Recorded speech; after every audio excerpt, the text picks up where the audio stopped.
Hello friends, Akbar അക്കാഡമിയിലെ പുതിയൊരു വീഡിയോയിലേക്ക് എല്ലാവർക്കും സ്നേഹത്തോടെ സ്വാഗതം.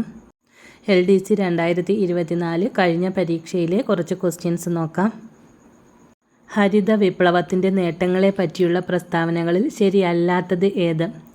Options: A. ഉൽപ്പാദനത്തിലും ഉൽപ്പാദനക്ഷമതയിലും ഉള്ള വർധനവ്. ബി. വരുമാന വർധനവ്. സി. ഗ്രാമീണ അസമത്വം. ഡി. തൊഴിൽ വർധനവ്. ആൻസർ വരുന്നത് ഓപ്ഷൻ സി ആണ്, ഗ്രാമീണ അസമത്വം.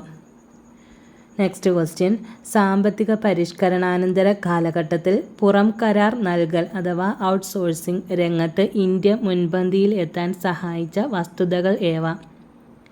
സാമ്പത്തിക പരിഷ്കരണാനന്തര കാലഘട്ടത്തിൽ പുറം കരാർ നൽകൽ അഥവാ ഔട്ട്സോഴ്സിംഗ് രംഗത്ത് ഇന്ത്യ മുൻപന്തിയിലെത്താൻ സഹായിച്ച വസ്തുതകൾ ഏവ? ഓപ്ഷൻസ് നോക്കാം. വൈദഗ്ധ്യമേറിയ മനുഷ്യവിഭവങ്ങൾ, കുറഞ്ഞ വേതന നിരക്ക്, ദാരിദ്ര്യം, തൊഴിലില്ലായ്മ.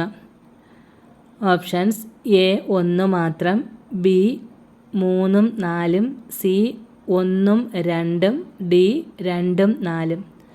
ആൻസർ വരുന്നത് ഓപ്ഷൻ സി ആണ്, 1 2. വൈദഗ്ധ്യമേറിയ മനുഷ്യവിഭവങ്ങൾ, കുറഞ്ഞ വേതന നിരക്ക്, ഇത് രണ്ടുമാണ് ഇതിൻ്റെ ഉത്തരമായി വരുന്നത്. ഇന്ത്യൻ കാർഷിക രംഗത്തെക്കുറിച്ചുള്ള പ്രസ്താവനകളിൽ ശരിയല്ലാത്തത് ഏത്? Options: A. സാമ്പത്തിക വികസനത്തിൻ്റെ അടിത്തറ. ബി. ദേശീയ വരുമാനത്തിൻ്റെ പ്രധാന പങ്ക്. സി. വ്യവസായവൽക്കരണത്തിൻ്റെ അടിത്തറ. ഡി. പ്രച്ഛന്ന തൊഴിലില്ലായ്മയുടെ മൂലകാരണം. ആൻസർ ഓപ്ഷൻ ബി, ദേശീയ വരുമാനത്തിൻ്റെ പ്രധാന പങ്ക്. അതാണ് ഇന്ത്യൻ കാർഷിക രംഗത്തെക്കുറിച്ചുള്ള പ്രസ്താവനകൾ ശരിയല്ലാത്തത്. നെക്സ്റ്റ് ക്വസ്റ്റ്യൻ: ഇന്ത്യ ഗവൺമെൻറ് വിഭാവനം ചെയ്ത സ്വയം പദ്ധതിയുടെ സവിശേഷത ഏതാണ്? Options: A. ഗ്രാമപ്രദേശങ്ങളിൽ സ്വയം സഹായ സംഘങ്ങൾ വളർത്തുക. യുവ സംരംഭകർക്ക് സാമ്പത്തികമായും സാങ്കേതികമായും സഹായം നൽകുക. ശാരീരികമായും മാനസികമായും വെല്ലുവിളി നേരിടുന്ന കൗമാരപ്രായത്തിലെ പെൺകുട്ടികളുടെ ഉന്നമനം. പൗരന്മാർക്ക് ഗുണമേന്മയുള്ളതും സൗജന്യവുമായ വിദ്യാഭ്യാസം നൽകുക. ഇതിലേതാണ് ഇന്ത്യ ഗവൺമെൻറ് വിഭാവനം ചെയ്ത സ്വയം പദ്ധതിയുടെ സവിശേഷത?